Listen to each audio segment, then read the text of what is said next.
Hello guys, तपाईहरु हेरिदिनुस् हामी बनाउन आँटेको थुक्पा।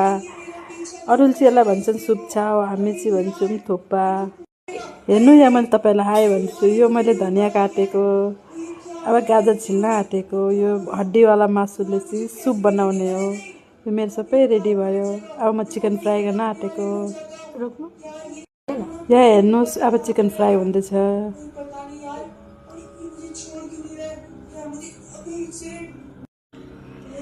अनि के तपाईहरुलाई कस्तो लाग्दैछ? तपाईहरु पनि ट्राई गर्नुस्, राम्रो हुँदो रहेछ।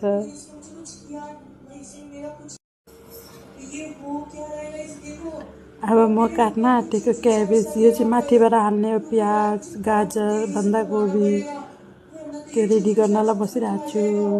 अनि यो मेरो चिकन फ्राई भयो, यो मेरो सबै रेडी भयो। अब यसले बनाउने सुप।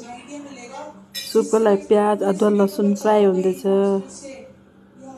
अनि म चाहिँ सुपारी खाँदै थिएँ। यो मेरो सुपको सबै रेसिपी रेडी भयो। अब हामी खाने हो सुप छाउ। यो चाउमिन, यसलाई बोइल गर्नु पर्यो पहिला। म नानीलाई चाहिँ पिरो नहाली निकाल्न आँटेको। यसले चाहिँ म चटनी बनाउन यो चाहिँ मेरो छाउ बोइल भएर निकाले। अब यसलाई पानी तारेको। अब खानुपर्छ।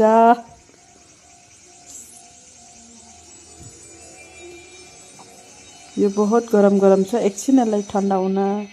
यो चाहिँ सबै रेडी कम्प्लिट भएर यति भएको। यो मेरो बहिनीलाई दिएको मैले, म खान आँटेको।